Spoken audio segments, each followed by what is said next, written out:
kalkulasi matematis terkait dengan Koperasi Desa Merah Putih yang akan dibentuk oleh Kementerian Koperasi berdasarkan instruksi Presiden Prabowo ya.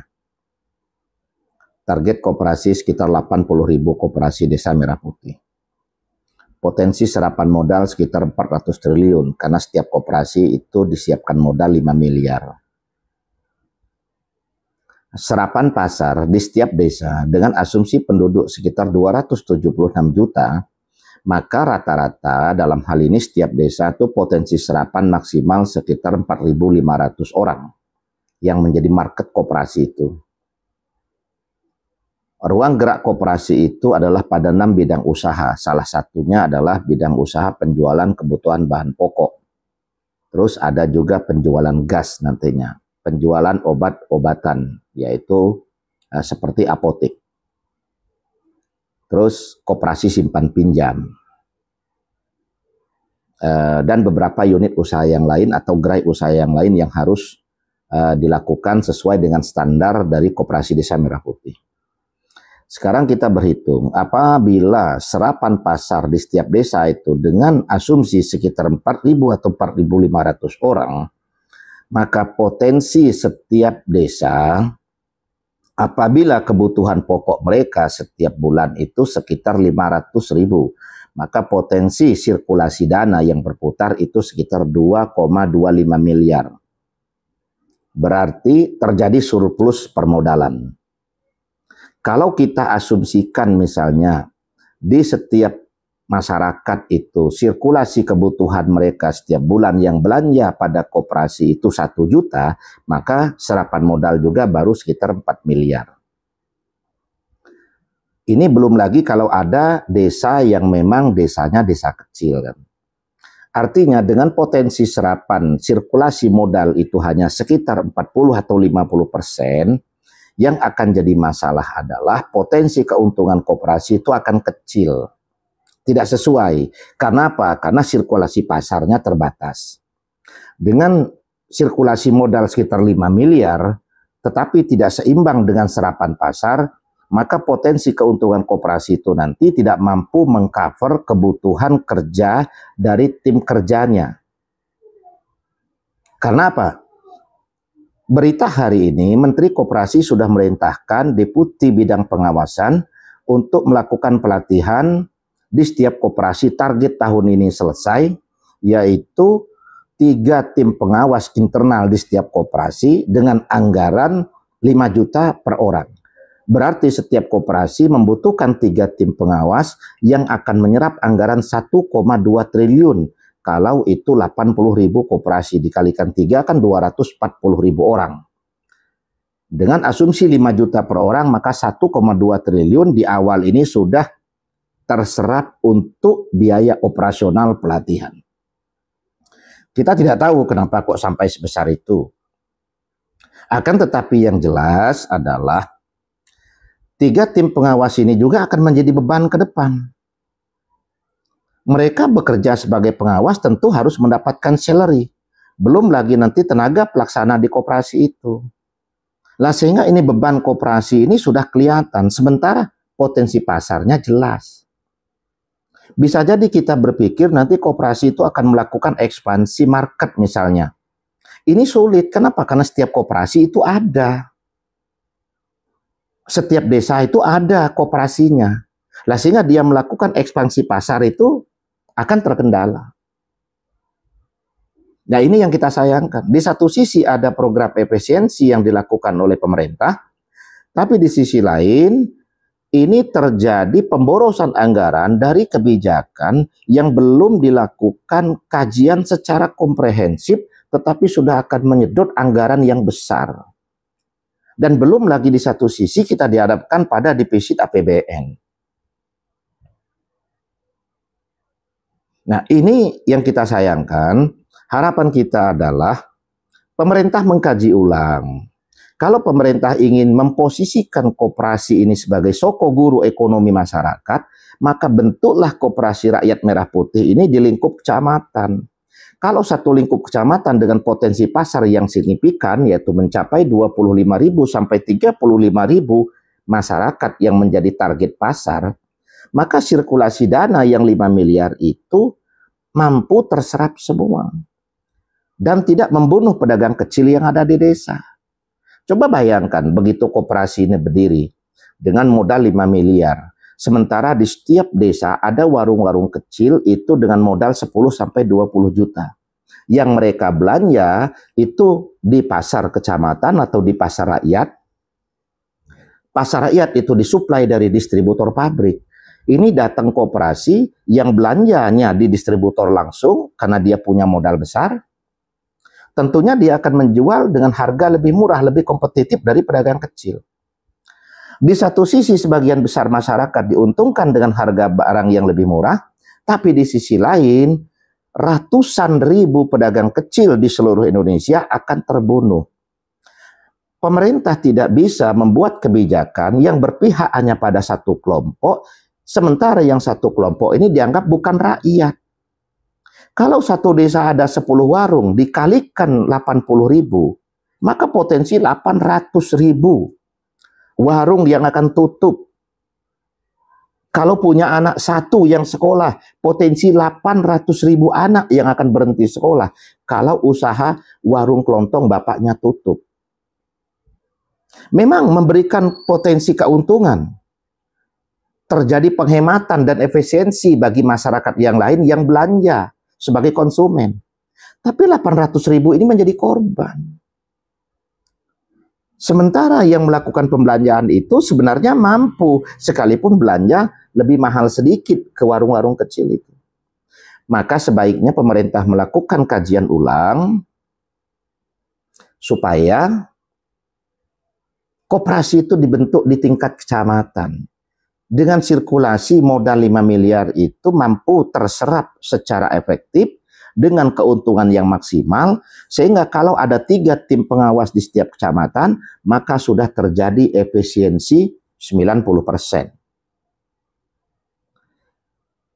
Apabila modal disiapkan sama 5 miliar, maka terjadi efisiensi modal juga lebih dari 90%. Karena dengan 7.000 kecamatan, dengan modal 5 miliar hanya dibutuhkan sekitar 35 sampai 36 triliun.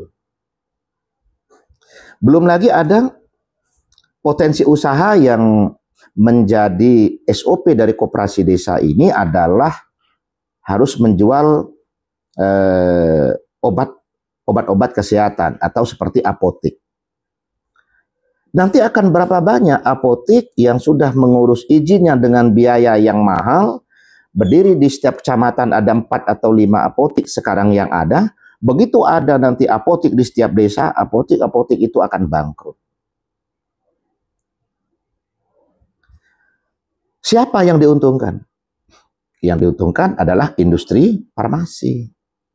Kalau modal 5 miliar itu dialokasikan 200 juta saja untuk sirkulasi penjualan obat-obatan di awal yang dibelanjakan, maka berarti kurang lebih yang disiapkan untuk permodalan obat-obatan itu kalau 200 juta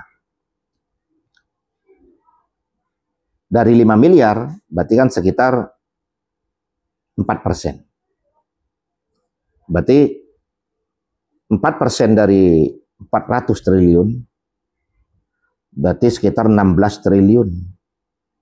Akan terjadi transaksi pembelian obat kepada industri farmasi. Industri farmasi akan melakukan produksi besar-besaran.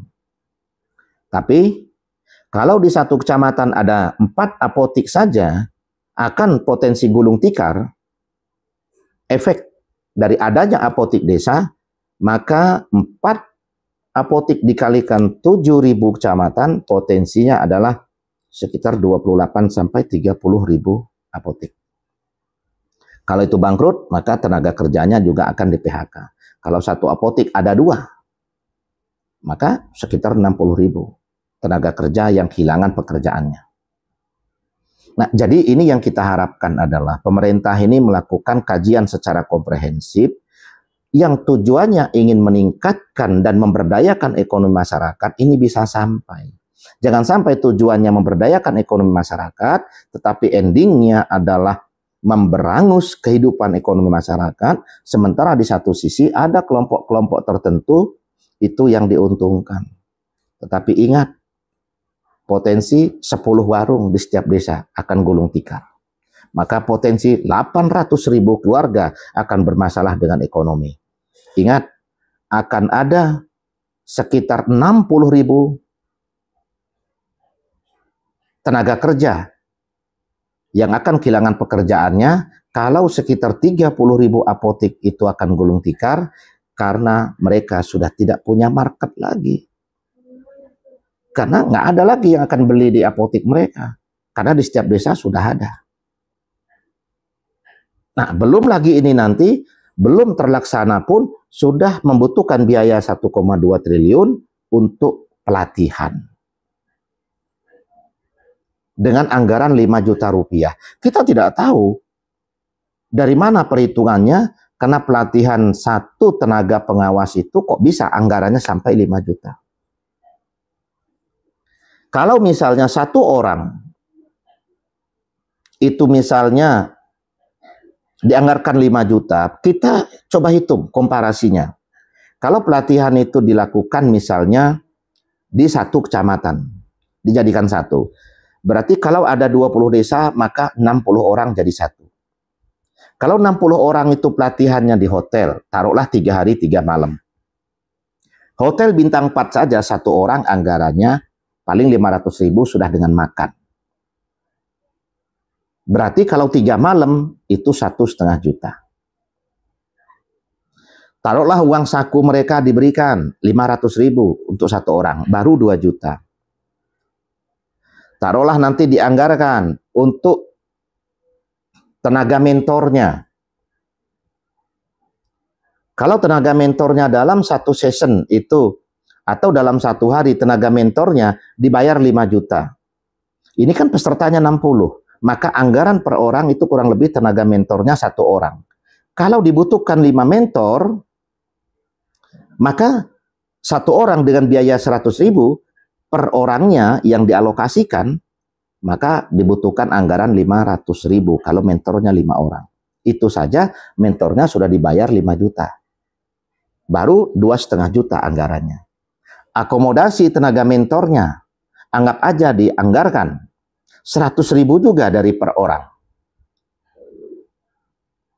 Maka kalau 5 orang juga baru 500.000, baru 3 juta. Ini sudah kita hitung tinggi. Kita tahu kok berapa biaya hotel bintang 4 kalau semacam pertemuan-pertemuan semacam itu. Kita tahu standar mentor dibayar per hari kalau acaranya kolosal seperti itu, yaitu 2,5 sampai 5 juta. Kecuali kalau kita ngundang tenaga profesional tingkat nasional yang dalam kerangka acara motivasi sebuah korporat, lah itu beda, itu hitungan per jam. Kalau dalam hal kerja pembekalan seperti ini, ya itu sudah mahal dengan biaya 5 juta per hari. Itu pun baru dibutuhkan alokasi dana sekitar 2,5 sampai 3 juta. Kenapa ini dianggarkan 5 juta? Berarti sudah ada potensi markup sekitar 2 juta. Pemborosan. Kita harapkan Pak Prabowo dalam hal ini betul-betul melakukan pengawasan terkait dengan program efisiensi dan betul-betul melakukan kajian dari setiap kebijakan atau ide dan gagasan yang diusulkan oleh para pembantunya, karena tujuan yang baik. Apabila tekniknya, strategi teknisnya itu tidak sesuai dan tidak baik, maka hasilnya menjadi tidak baik. Kita yakin Pak Prabowo dalam hal ini berpihak kepada kepentingan masyarakat secara menyeluruh, bukan kepada kelompok-kelompok masyarakat tertentu. Mohon ini bisa menjadi bahan pertimbangan yang strategis.